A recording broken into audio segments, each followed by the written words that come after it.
Welcome to the Vantage Fit Corporate Wellness Podcast. This podcast is sponsored by Vantage Fit, the all-in-one AI-powered corporate wellness platform developed by Vantage Circle. Healthcare disruption and preventive medicine intersect at the forefront of transforming the healthcare industry. Disruptive technologies such as artificial intelligence, telemedicine, and data-driven approaches are reshaping how healthcare is delivered and how diseases are prevented. We'll discuss more on this topic in today's podcast. I'm your host, Dipshi, and today I have with me the co-founder of ServeRx, Breck L. Breck L is a co-founder of ServeRx, board member, FOY Wellness, advisory board member of University of California, Irvine.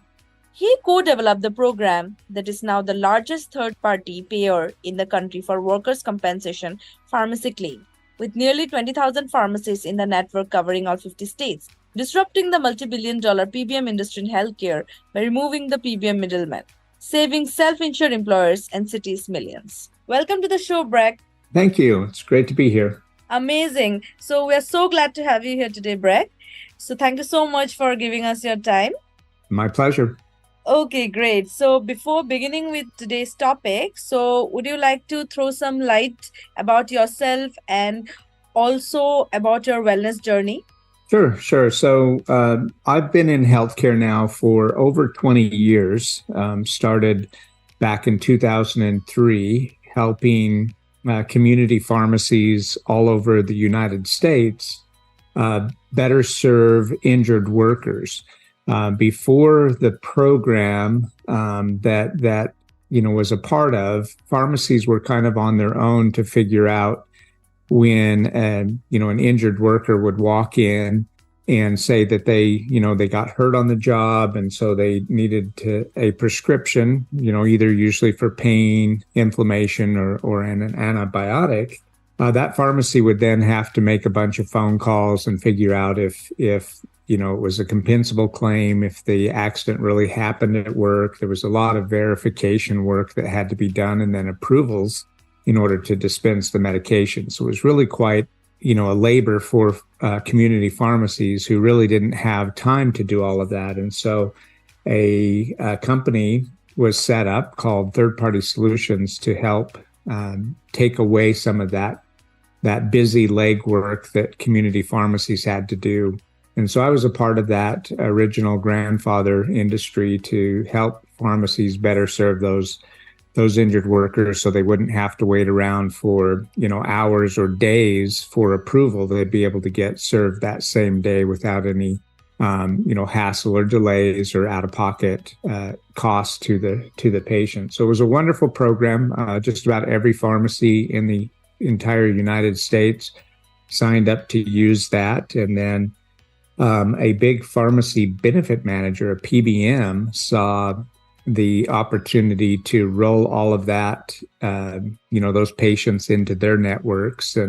And so it was acquired by a big PBM, a pharmacy benefit manager. And that left a hole in the marketplace here in the United States for a true third party processor. And so some partners and I started the company that we've been operating now for over 10 years called ServeRx. So it's the same program, but with 20-year newer technology and still continuing to help community pharmacies better serve their injured workers. But during the pandemic, with the COVID outbreak all over the world, a lot of businesses closed down for a time, and some of our independent small pharmacies were having a struggle as well to stay open and stay profitable. That compounded with lower reimbursements from the pharmacy benefit managers, the PBMs, over the years. It was making it really, really hard for these community pharmacies to stay in business. And so, being an advocate for these small businesses and wanting them to survive, I put on my consulting hat and said, how can we help these community pharmacies not just survive during this time, but provide better patient care and better patient services. So many of these independently owned pharmacies serve rural communities, and that community relies on them to be there, to provide prescriptions and other health solutions. And so I had this idea, we should help these community pharmacies become their health hub again for that community and provide more than just a prescription medication. Why shouldn't they also provide, testing services so they could start, doing the COVID testing? And so many of them did start doing the testing, and then that expanded into, respiratory virus testing and other solutions. And so now we have a whole campaign to help these community pharmacies become their health hub again for their community. And if you're familiar with the minute clinic concept that the big chains have, this would be a minute clinic, but on steroids, because of all of the new technology and different solutions that are being provided. One example would be custom medication.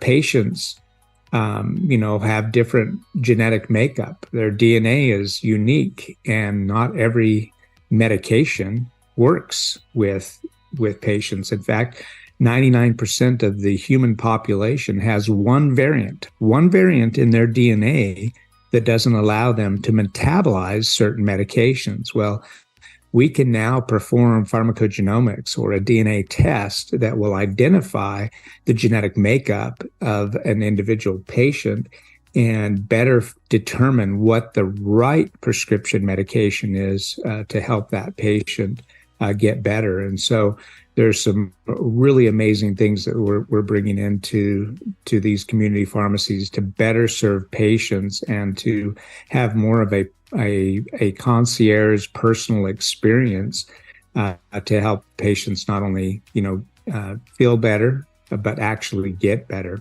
We're using AI, artificial intelligence, in blood analytics, so we can identify markers in a patient's blood to determine what a future disease might happen if corrections aren't made today and the patient doesn't make some changes today in order to avoid, getting a disease, down the road at some point in time. So yeah, it's an amazing program. We're excited to be a part of it and helping not just our pharmacy partners, but the patients they serve. And as you mentioned about AI, so how is AI being used to advance these preventive healthcare measures and personalized treatment plans? Yeah, so a patient can, go to the doctor because they're not feeling quite right. They know something is going on, and so it's pretty standard practice to do a blood draw and get their labs done. And once the lab work is done and it comes back, the report comes back to the primary care provider, they can, look at those, and most of the time it's in a normal range. And so the doctor tells the patient, yeah, your blood work came back and everything is normal. But what does normal mean from one patient to the next? And so AI is now being introduced into analyzing blood markers, and blood markers can determine where deficiencies are and where future potential diseases may happen if changes aren't made and if deficiencies aren't corrected, and helping the patients better understand that it's more than just the prescription medications. It's also their diet, right? It's what they need to be consuming or not consuming, and helping them make better dietary choices. So, good example would be deterring diabetes before, a patient has full-blown, diabetes. And do you think wearable devices and health tracking apps these days play an important role in promoting preventive medicine, and how might they impact healthcare costs? Yeah, I think there's a lot of great opportunities for wearables, just in helping patients understand that they need to be more active. Number one, the 10,000 steps campaign that you can get on most Fitbit, Apple Watches, any wearable device, is a very simple example of we need to be more active. We need to get up and get moving around. And I think that better than a insurance or healthcare provider providing a reimbursement to someone for a gym membership, they don't have any accountability of whether or not that patient or that employee is using that gym membership, where a wearable actually does track what their daily activity is. I think to gamify it, make it even more fun, and provide prizes or incentives for certain activity levels, I think is the next phase. Right? We were looking at some technology that would monitor warehouse workers basically doing some calisthenics or warming up prior to working their shift. And if they went through those correct stretches and warm up routine, that they could earn points that could be then turned in for electronics, like AirPods or something like that would be an incentive, or even just could be exchanged for additional cash, some sort of a wellness bonus. Mm-hmm. These health tracking apps are on the rise these days. People are using it. Like, for example, there are various step trackers, then calorie counters and things like that, right? So people are getting more conscious about their well-being these days, especially after the pandemic, I believe. I believe so, and it's also very interesting that a good majority of individuals now are not looking for that that quick solution, that quick fix. Maybe it's that there's a little more distrust in big pharma, not really looking out for their best interest. And so, patients have really made a shift to looking at alternatives. What should they be doing instead of just relying on a pill to resolve their situation. We, through marketing and all kinds of expensive ad campaigns, Big Pharma did a really good job to really create this microwave society. People always wanting instant gratification. We want everything immediate. So if you have an ache or pain, there's a pill for that. If you have an allergy, there's a pill for that. If you have anything going on, there's a prescription medicine for that. Well, I think patients have kind of had an awakening and now understand, hey, that may not be in my best interest, or they recognize all of the major side effects that are coming from the different medications. We had a patient, one of our PharmDs that specializes in deprescribing, taking patients off of medications that are doing more harm than good. One patient had over 28 medications that they were on. And it's pretty interesting. The first, one or two medications may actually be treating a symptom, but medication 3, 4, and 5 are now medications prescribed to counteract the negative side effects of medication 1, 2, and 3. So it just creates this daisy chain of events that the more medications a patient is on, they need other medications to counteract the negative side effects of those first medications. Mm-hmm. And can you explain the concept of telemedicine and how it is contributing to preventive healthcare and cost savings? Yeah, so telemedicine or virtual medicine is a really good solution, right? Because the cost can be the cost savings there can be as much as 40 to 50% less than in-person visit.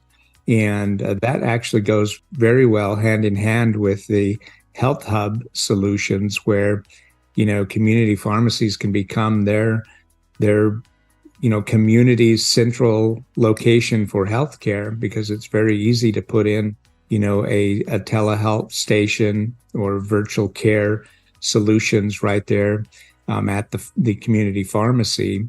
And again, it's been shown that the cost savings are almost half of what it is, and more available. Patients waiting to see a PCP or a primary care provider, it may take weeks or a month to get into to see a doctor, but a telehealth solution can be, same day. And are there specific examples of successful preventive healthcare programs or initiatives that have led to significant cost reductions for individuals or healthcare systems? Yeah, I would think any of the activity, that we're getting individuals up and moving and identifying, blood markers that would show, or even family history that would show somebody is, more susceptible to getting, having either a heart disease or having diabetes. And so there are a lot of preventative measures that can be taken today in order to not have those issues down the road.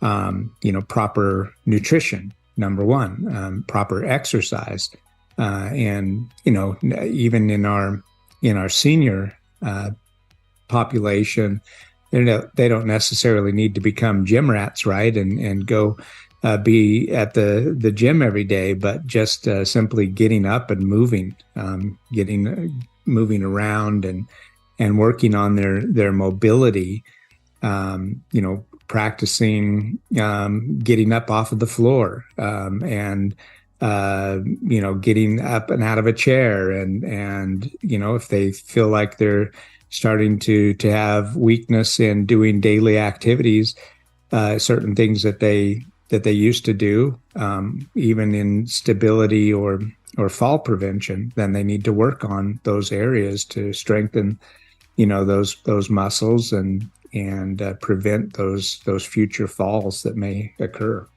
And what challenges and barriers can exist in this adoption of preventive medicine practices, and how can they be addressed? Yeah, I think the number one challenge is what I believe we are finally overcoming, and that was that we had this instant gratification society that just wanted to be able to pop a pill and have any ache or pain go away, and now we have more of an enlightenment now where people realize, hey, that may not be the very best thing for me. Maybe I should look at minimizing inflammation in more natural ways. Maybe I need to consume more antioxidants so that I have less inflammation and less free radicals. There's amazing, technology coming out now with bioelectronics that helps to reduce inflammation or to, help in areas where someone may feel stiffness or pain in not having to take a medication, but to use bioelectronics to melt that pain away would certainly be a lot more healthy than taking a synthetic chemical that is just blocking the pain and not actually doing anything to eliminate that inflammation. And what are the roles of patient education and lifestyle interventions in preventing chronic diseases and reducing healthcare expenditures? Yeah, I think it's the more right? You can't just rely on what you may currently know today, but do a little more research, dive into it, and learn more on what can be done.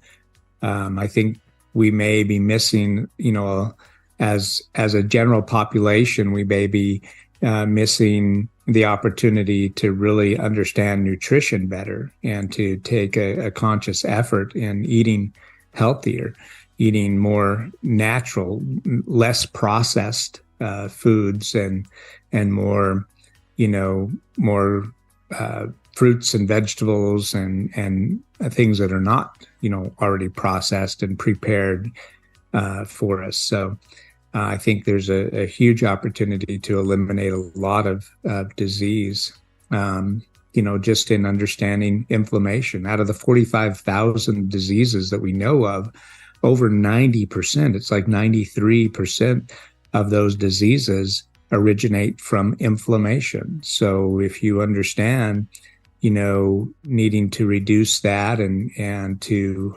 minimize the amount of toxins and free radicals that you take into your system, and counteract that with antioxidants and in good healthy eating habits, will go a really long way for patients once they understand that.